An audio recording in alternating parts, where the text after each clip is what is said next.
तर एखाद्या घरातील किंवा कुटुंबातील एखादी व्यक्ती हॉस्पिटलमध्ये ऍडमिट झाल्यानंतर हॉस्पिटलमध्ये उपचार असतील किंवा तपासण्या असतील ते हॉस्पिटल प्रशासन करेल. पण नातेवाईकांचं काम असं राहतं की तुम्हाला जर त्या हॉस्पिटलनी तुमचा घरचा डबा अलाउ केला, तर तुम्हाला परमिशन दिली, तर तो घरचं जे काही जेवण आहे किंवा आहार आहे, त्या आहाराबद्दल आपण परत बोलू. तर तो आहार त्या हॉस्पिटल प्रशासनाच्या ताब्यात देणं किंवा तिथला जो कोणी वॉर्ड बॉय असेल किंवा जो काही कर्मचारी असेल त्याच्या ताब्यात देऊन तो तुमच्या रुग्णाला कसा पोच होता येईल हे बघितलं पाहिजे. बऱ्याच वेळा आम्ही इथे बघतो की पेशंटचे नातेवाईक आणि डॉक्टर्स असतील, कर्मचारी असतील, नर्सेस असतील, यांच्यात खूप वाद होतात या गोष्टीबद्दल. नातेवाईक आम्हाला पेशंटला बघू द्या, आम्हाला स्वतः त्या पेशंटच्या जवळ जाऊन डबा देऊ द्या, असं आग्रह धरतात. पण यामध्ये हे लक्षात घेतलं जात नाही की तुमच्या घरातला तो ऑलरेडी कोरोना पॉझिटिव्ह आलेला आहे, तर तो हॉस्पिटलमध्ये ऍडमिट आहे आणि तुम्ही त्याच्या जवळ जाता तर तुम्हाला पण त्या कोरोनाची लागण होऊ शकते. आणि परत तुम्ही ज्यावेळी बाहेर समाजामध्ये जाता तर तुमच्याद्वारे तो तुमच्या घरात तो पसरतो, त्याबरोबर समाजामध्ये सुद्धा पसरण्याचा धोका फार असतो.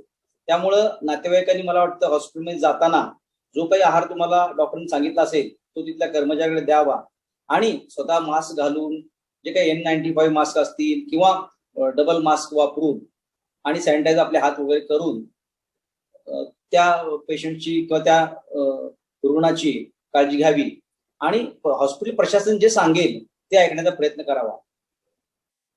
धन्यवाद सर.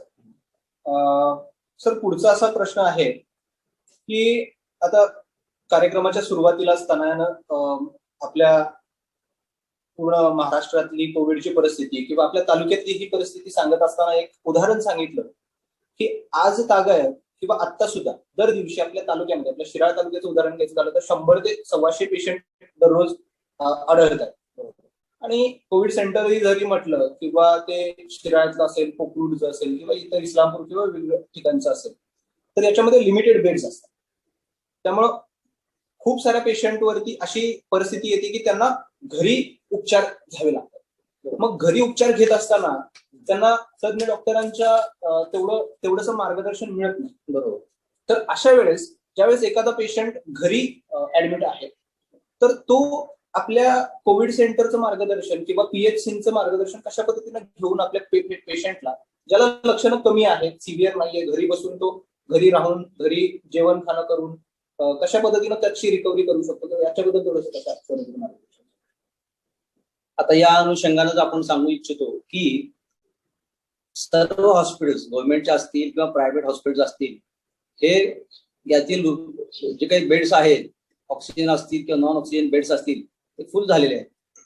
आता या 2-3 दिवसात थोडंसं प्रमाण कमी झाले पेशंटचं ऍडमिट व्हायचं किंवा लागण व्हायचं. आता शिराळचा विचार केला तर काल मला वाटते 70 ते 71 हा फक्त आकडा होता आणि जो अगोदर 100च्या वर होता. तर आणि जिल्ह्याचा आकडा हा 1300च्या आसपास आहे, म्हणजे जास्त वाढलेला नाही. पण ठीक आहे, पण हॉस्पिटल सगळे फुल असल्यामुळं, तिथं बेड्स अवेलेबल नसल्यामुळं जे सौम्य स्वरूपाचे आजार आहेत किंवा जी लक्षणं आहेत अशा पेशंटना, त्यांनी घरातच आयसोलेशन मध्ये राहावं असं प्रशासनाचं पण धोरण आहे. आणि घरातल्या घरात तुम्ही त्या जे काही पेशंट आहेत त्याला एक वेगळी रूम त्याच्यासाठी अरेंज केली पाहिजे, त्यासाठी वेगळं टॉयलेट, त्यासाठी वेगळं संडास बाथरूम हे केलं पाहिजे की त्याचा वापर फक्त त्या पेशंटच करावा. आणि तुम्ही तुमचे जे काही डॉक्टर्स असतील त्यांच्यावरून फोनवरून त्यांचा तुम्ही सल्ला घेऊ शकता, त्याची रक्तातले ऑक्सिजन तुम्ही चेक करू शकता.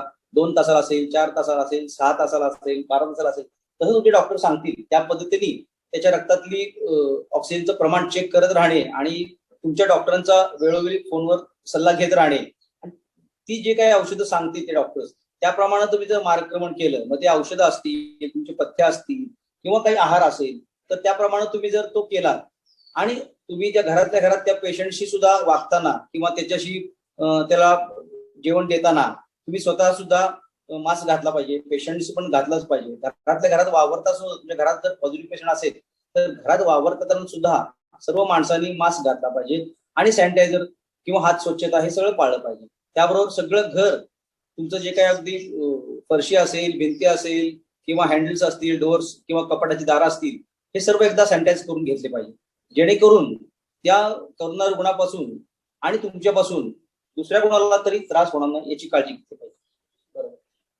धन्यवाद सर. आता याचा पुढचा असा प्रश्न आहे की म्हणजे ज्यावेळेस होम क्वारंटाईन हा एक ऑप्शन झाला, कोविड सेंटर हा दुसरा ऑप्शन झाला. पुढचा प्रश्न असा आहे की काही वेळेस म्हणजे आपल्या भागामध्ये किंवा इतरही ठिकाणी की रुग्णांवरती अशी वेळ येते की ते खाजगी हॉस्पिटलमध्ये भरती होण्यासाठी जातात आणि मग त्यावेळेस थोडासा त्या ठिकाणी रुग्णांवरती योग्य उपचार होणं याच्यामध्येही थोडा काही गोंधळ होत असेल किंवा टेस्टिंग न करता खाजगी रुग्णालयामध्ये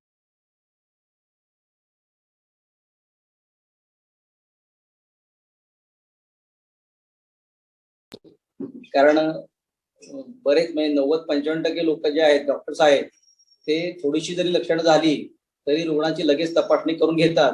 पण काही लोक अशी आहेत की म्हणजे याचं कारण असं आहे की जे पेशंट्स आहेत ते ज्या डॉक्टरकडे गेल्यानंतर ते सांगतात की आमची करोना टेस्ट तुम्ही करायची नाही, आम्ही तुमच्याकडे 25 वर्ष येतो, 20 वर्ष येतो, आम्हाला काही त्याचे लक्षण नाही आहे, आम्ही काही बाहेर हिंडत नाही, आम्ही कुठं बाहेर जात नाही, आमची आजी आहे ती घरातच असते, त्यामुळं आम्हाला काही ती शंका वाटत नाही. म्हणजे पेशंटचे नातेवाईक ठरवतात की करोना आहे का नाही आणि मग आम्ही तुमच्याकडे यायचं का नाही असा प्रश्न काही डॉक्टरांना विचारला जातो. आमचे बरेचसे डॉक्टर मित्र सांगतात की असा प्रश्न पेशंटच्या नातेवाईकांना जर विचारला तर काय काळी नाविलाज होतो आणि मग 1-2 दिवस औषध देऊन बघूया, नाही कमी आले तर टेस्ट करूया असं होतं. पण मला वाटतं पेशंटच्या नातेवाईकांनी सुद्धा किंवा समाजाने हे लक्षात घेतलं पाहिजे की आपण त्या फाल्स सिक्युरिटीमध्ये राहायला नाही पाहिजे. आपल्याकडे एक मराठीमध्ये म्हण आहे की कोंबडा झाकून म्हणजे कोंबडा झाकून ठेवला तरी काही सूर उगायच राहत नाही. या पद्धतीने तुम्हाला जर तो करोना झाला असेल तर एक ना एक दिवस तो तुमच्या बाहेर येणार असेल. तर जर सुरुवातीला जर कमी लक्षणं असताना जर तुम्ही त्या टेस्ट केल्या आणि जर समजा पॉझिटिव्ह आला आणि त्या पद्धतीने जर उपचार सुरू केले तर तुमचा एकतर तो काही पेशंट पॉझिटिव्ह आहे तो पण लवकर बरा होईल आणि त्या पेशंट पासून समाजामध्ये पसरणारा करोना तो सुद्धा कमी होईल. मला वाटतं हे समाजानं किंवा पेशंटच्या नातेवाईकांनी लक्षात ठेवावं की कृपा करून अगदी किरकोळ तक्रार जरी असल्या, तुम्हाला जरी वाटत नसलं की मला करोना नाही, तरी डॉक्टरांच्या सल्ल्यानं आणि आता प्रशासन पण हेच सांगते की अगदी सर्दी खोकल्यासारखा किरकोळ आजार, इन्फ्लुएन्झा लाईक सिंड्रोम, आपण इन्फ्लुएन्झा लाईक इलनेस आपण त्याला म्हणतो किंवा आपण त्याला व्हायरल फ्लू म्हणतो, जरी असलं तर तुम्ही त्या टेस्ट करून घ्या. कारण आजकाल दुसरा जंतूच या मला वाटतं पॅन्डेमिक मध्ये डॉक्टर विचार करू शकत नाही दुसऱ्या जंतूचा. कुठलाही ताप किंवा कुठलंही लक्षण वेगळं असेल तर आम्ही माझ्यासारखा डॉक्टर असं म्हणतो की पहिले तुम्ही टेस्ट करून या. भले काही पेशंट म्हणतील की आम्ही तुमच्याकडे यायचं का नाही ते ठरवायला लागेल, तर ठीक आहे म्हणायला हरकत नाही. कारण आपण काय करतोय, आम्ही डॉक्टरांनी असं आम्ही ठरवतोय की आपण त्याच्या चांगल्यासाठी सांगतोय, समाजा भल्यासाठी सांगतोय. तुम्ही टेस्ट करून घेतली, मगाशी सांगितलं, लवकर टेस्टिंग झालं, लवकर निदान झालं तर लवकर उपचार होतील, तुमचे कॉम्प्लिकेशन्स कमी होतील आणि तुम्हाला हॉस्पिटलमध्ये ऍडमिट व्हायची पण गरज लागणार नाही किंवा जर ऍडमिट व्हायची वेळ आलीच तर तुम्हाला डिस्चार्ज पण लवकर मिळेल. त्यामुळे या गोष्टी समाजानं मनात ठेवाव्यात आणि त्या दृष्टीने वाटचाल करावी. नक्कीच. आता आता त्याच्या पुढचा एक महत्वाचा प्रश्न आहे की जो सध्या या दुसऱ्या लाटेच्या सुरुवातीलाच सगळीकडे होत होता तो म्हणजे लसीकरण. आता सुरुवातीला लसीकरणचे भरपूर गोष्टी होत होत्या की लोक लसीकरण घ्यायला घाबरत होते. आता असं आहे की लसी आता थोड्याशा लसींची थोडीशी कमतरता आहे तर त्याही गोष्टी आहेत की आता लसी हव्यात लोकांना, लोक लसीकरणासाठी जातात पण लसी उपलब्ध नाही. मग लसीकरणाचे फायदे हा एक प्रश्न आहे त्यातला. दुसरा असा आहे की काही असे पेशंट आहेत की ज्यांनी पहिली लस घेतलेली आहे आणि ते पॉझिटिव्ह झालेले आहेत, तर समजा ते निगेटिव्ह होऊन त्यांना किती दिवसानंतर त्यांनी दुसरा लसीकरणाचा डोस घ्यावा. आणि तिसरं असं आहे की त्यांचे दोन्हीही डोस झालेले आहेत आणि मग ते पॉझिटिव्ह आले तर त्यांची सिव्हिरिटी कशा पद्धतीने, त्यांची रिकव्हरी कशा पद्धतीने लवकर होऊ शकते. तर कुठल्याही विषाणू किंवा आपण हे म्हणतो की लस हे काही नवीन नाही आहे. पूर्वीपासून आपण लसी घेतच आहोत. लहानपणापासून आपण पोलिओचा डोस घेतो किंवा ते टीटीचं इंजेक्शन असेल किंवा आपण ते MMC म्हणून MMR म्हणून एक लस असते, मिझेल्स, मम्स आणि रुबेला या व्हायरससाठी, तर ह्या लसी आपण घेत आलो. त्यामुळे लस म्हणजे कोरोनाची लस म्हणजे काहीतरी एक भयानक प्रकार आहे. त्याबद्दल भरपूर समाजामध्ये जागरूकता करणं आवश्यक होतं. कारण सुरुवातीला अतिशय वाईट गैरसमज या लसीबद्दल पसरले समाजामध्ये. एकतर मागच्या वर्षी करोना लाट आल्यानंतर लस केव्हा तयार होईल, केव्हा येईल, यासाठी शास्त्रज्ञांच्यावर एक दबाव होता. पण सुदैवानं जानेवारीत आपल्या ती लस उपलब्ध झाली. सर्व डॉक्टर्स मंडळींनी, त्यानंतर आणि पोलीस कर्मचारी असतील किंवा पॅरामेडिकल स्टाफ असेल, या सर्वांनी ती लस स्वतः घेतली आणि एक समाजाला दाखवून दिलं की लस घेतल्याने काही तोटा होत नाही. आता तुम्ही म्हटलं की फायदे काय, तर फायदा असा असतो की लस म्हणजे तो अर्धमेला विषाणू आपण म्हणू शकतो. अर्धमेला म्हणजे काय, की तो तुमच्या जरी शरीरात गेला तरी तुम्हाला तो आजार करत नाही. पण काय करतो की तुमच्या शरीरामध्ये जी अँटीबॉडीज आहे, म्हणजे ज्या अँटीबॉडीजमुळे तुमच्या शरीराची प्रतिकारशक्ती, आपण शब्द सगळीकडे ऐकतो, तर प्रतिकारशक्ती वाढवण्याला ही लस मदत करते. आणि जर तुमची प्रतिकारशक्ती वाढली तर मग तुम्हाला जरी कोरोनाचं इन्फेक्शन झालं तरी ते अगदी सौम्य स्वरूपात होईल किंवा होणार पण नाही. आणि सौम्य स्वरूपातला कोरोना थोड्याशा उपचारानं बरा पण होऊ शकतो. त्यामुळे जर लस घेतली तर मला वाटतं त्याचे फायदे जास्त आहेत. आणि ज्या मीडियामध्ये त्याचे जे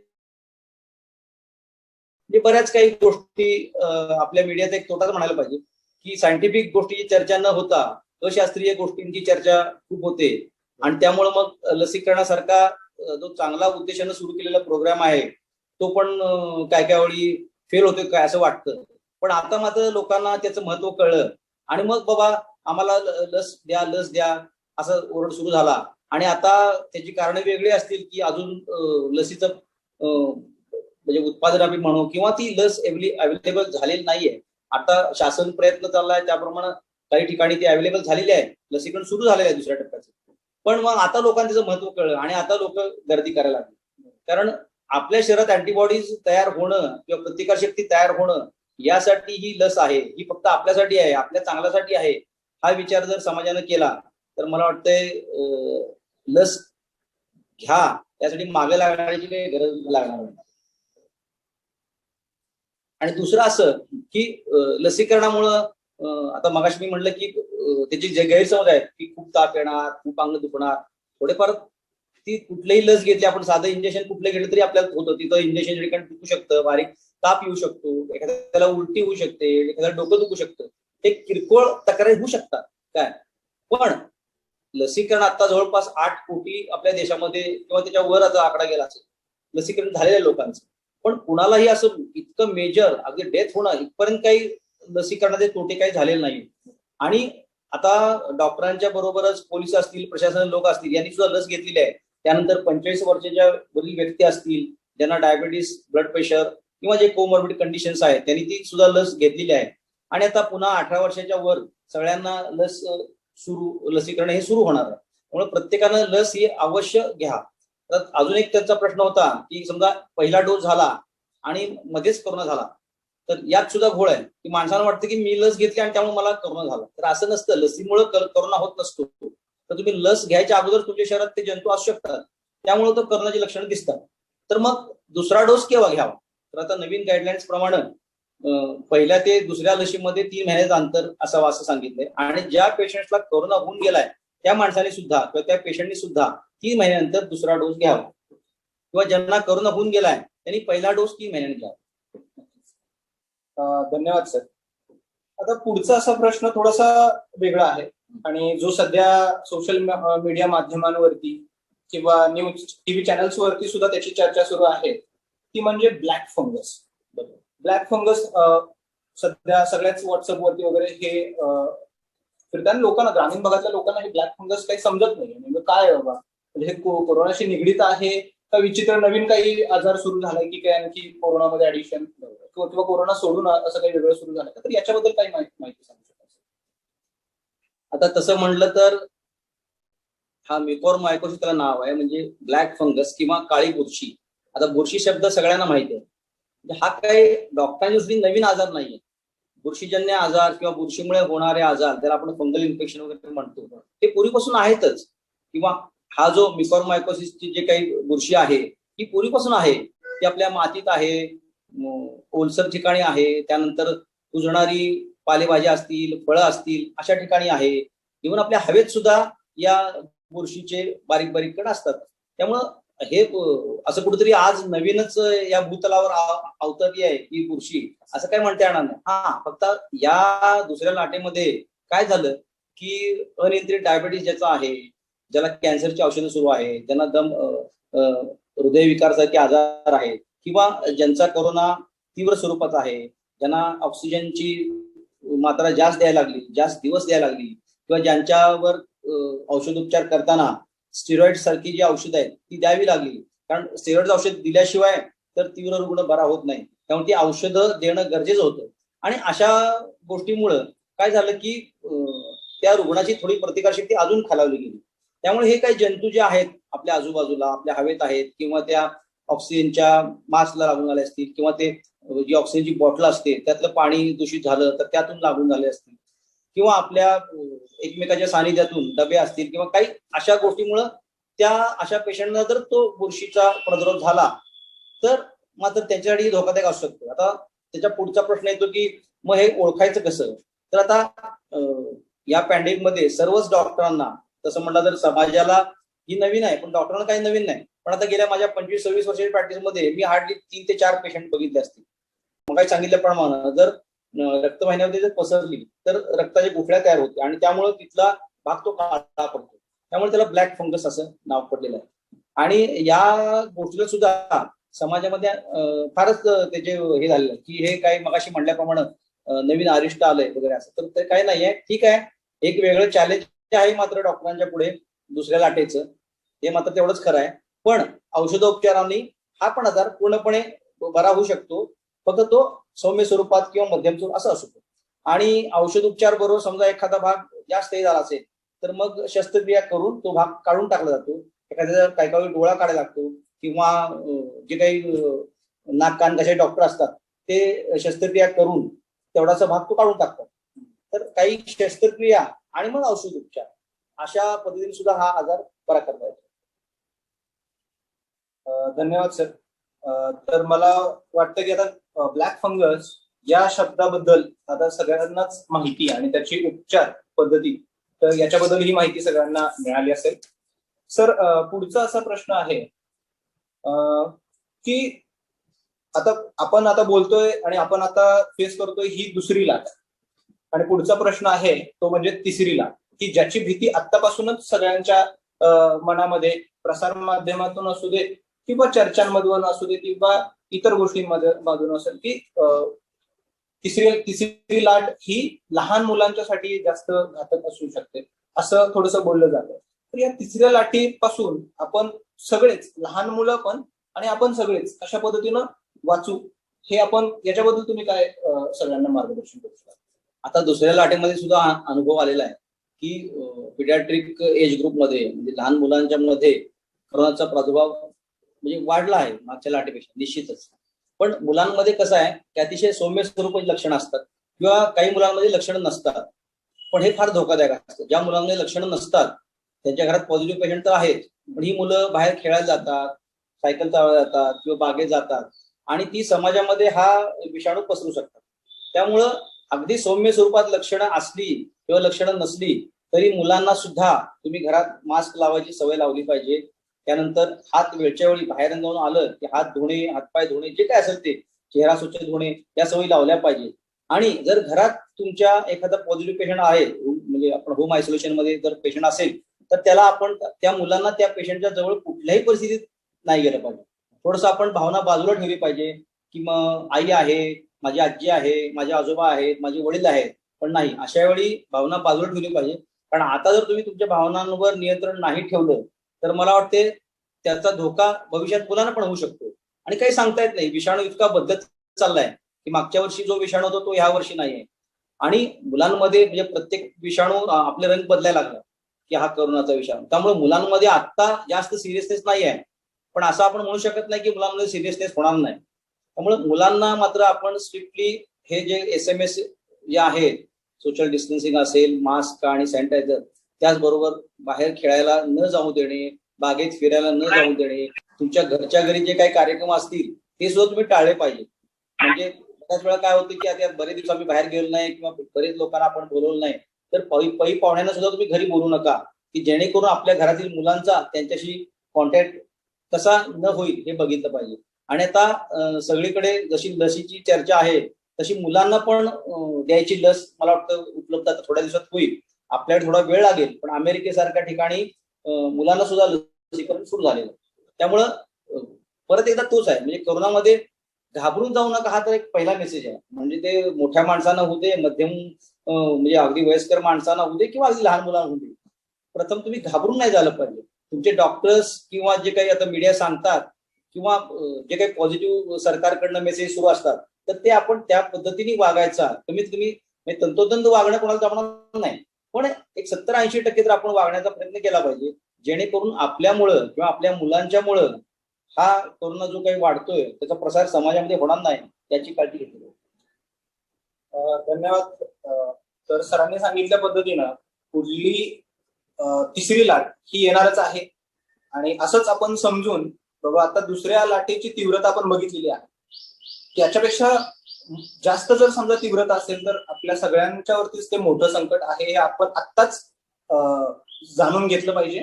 आणि मास्क वापरणे, सॅनिटायझेशन करणे, सोशल डिस्टन्सिंग असू दे किंवा लहान मुलांना आपल्याला इथून पुढच्या काळामध्ये, इथून पुढच्या म्हणजे आज मे अखेर सुरू आहे, तर इथून पुढच्या जून जुलै या सगळ्याच पूर्ण 6 महिने असतील किंवा वर्षभर असेल, मुलांवरती लक्ष हे नक्कीच सगळ्यांनी ठेवलं पाहिजे.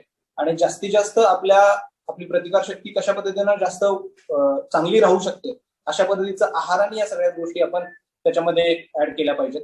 तर सर पुढचा असा प्रश्न आहे की 2 प्रश्न आहेत एकत्र विचारतो जेणेकरून कमी वेळेमध्ये आपल्याला त्याचं उत्तर देता येईल. की एखादा पेशंट ज्यावेळेस पॉझिटिव्ह होतो, ठीक आहे, तर त्याला सरकारी कोविड सेंटर मध्ये ऍडमिट करणं कितपत चांगलं. आणि त्याचबरोबर दुसरा असा प्रश्न आहे की जो गेल्या वर्षभरामध्ये तुम्ही कोविड रुग्णांवरती उपचार करत आहात, तर या दरम्यान तुम्हाला आपल्या या गव्हर्नमेंट उपजिल्हा रुग्णालय जे आहे शिराळ्यातलं कोविड सेंटर जे आहे, तर त्यामध्ये जे चॅलेंजेस कोणते कोणते आले, समस्या कोणत्या कोणत्या आल्या? आता चॅलेंजेस म्हणलं तर पहिल्या लाटेपासून सगळ्या डॉक्टरांना फेस करायला लागलेलं आहे. म्हणजे प्रशासन असू दे, डॉक्टर्स असू देत, पोलीस कर्मचारी असू देत किंवा आणि क्लास 3 क्लास 4 वर्कर्स असू देत, तर या सर्वांनाच या कोरोना चॅलेंजेस दिले. तर पहिलं चॅलेंज असं होतं की रुग्णालयांमध्ये ऑक्सिजनची उपलब्धता करून देणं किंवा त्या ऑक्सिजनची बेड्स संख्या वाढवणं. जे काही आता पूर्वीची बेड संख्या होती ऑक्सिजनची ती फारच तोकडी होती, त्यामुळे ऑक्सिजनची उपलब्धता वाढवणं, परत ऑक्सिजनची कमतरता न पडून देणं, हे फार चॅलेंज होते. आणि जे काही डॉक्टर्स आहेत, कर्मचारी आहेत, तिथे नर्स स्टाफ असतील, तर हे कसे टिकून राहतील हे बघणं, ही पण एक चॅलेंज होते. त्याबरोबर औषधं वेळच्या वेळी रुग्णांना मिळणं, नवीन नवीन काही आता वेगवेगळे प्रोटोकॉल्स वेगवेगळ्या वेळी येतात, त्यामुळे ती औषधं आपल्या रुग्णांना कशी मिळतील हे बघणं हे फार गरजेचं होतं. त्यामुळं चॅलेंजेस तर राहणार आहेत. माणसाचं आयुष्य म्हणजे ते एक चॅलेंज असते. त्यामुळे मला वाटते चॅलेंजेस येत राहणार आहे. चॅलेंज आपण स्वीकारलं पाहिजे आहे. अशी चॅलेंजेस मला वाटतं मानवी वस्तींवर किंवा या जगावर भरपूर वेळा आलेले आहेत. तर मानवानं त्यातनं बाहेर पडण्याचा प्रयत्न केला आपापल्या परीनं. पण असे सुद्धा या संकटातून सुद्धा, या विषाणूचं जे संकट आलेलं आहे त्यातून सुद्धा आपण बाहेर पडू असं मला वाटतं. जे काही चॅलेंज येतील ते आपण स्वीकारू. समजा आज आमच्या पुढे समजा हे 2-3 गोष्टी आहेत आणि उद्या काय आणि नवीन गोष्टी तयार होतील, पण त्या ओळखून त्याचा अभ्यास करून मग एक प्रोटोकॉल ठरेल आणि नवीन नवीन जे काही आपण आव्हान आहे त्याला आपण सामोरं जाऊ. नक्की.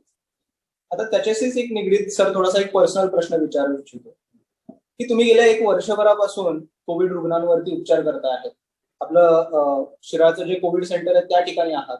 त्यानंतर स्वस्तिक सारखं प्रायव्हेट सुद्धा तुम्ही कोविड सेंटर 40 बेडचं सुरू केलेलं, त्या ठिकाणी तुम्ही रुग्णांवरती उपचार करताय. आणि त्यानंतर आनंद हॉस्पिटलमध्ये सुद्धा तुम्ही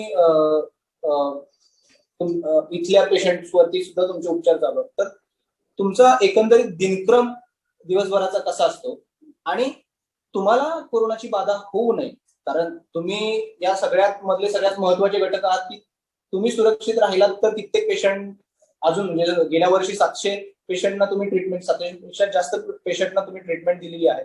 पुढच्या या येणाऱ्या काळात सुद्धा अजून भरपूर पेशंट असणार आहेत, तर त्यांनाही तुम्हाला तुमची मदत लागणार आहे. तर तुमचा दिनक्रम कसा असतो आणि या दिनक्रमामध्ये तुम्ही तुमची काळजी कशा पद्धतीने घेता? डॉक्टरांची काळजी घेणारा प्रश्न आहे. डॉक्टरांची दिनचर्या मला वाटतं बऱ्याच लोकांना माहीत असते, पण एक्झॅक्टली ते कसं काम करतात, कसं राहतात, कसं वागतात, कसं बोलतात किंवा काय खातात, केव्हा झोपतात, केव्हा उठतात, हे सर्व गोष्टी खरं समाजाला माहिती करून घेतल्या पाहिजे. मला वाटतंय या प्रश्नाला त्याचं उत्तर जरासं हलकं होईल, सोपं होईल, की एका डॉक्टरचा दिनक्रम किंवा दिनचर्या कशी असू शकते या कोविड काळात, असा हा थोडक्यात प्रश्न आहे.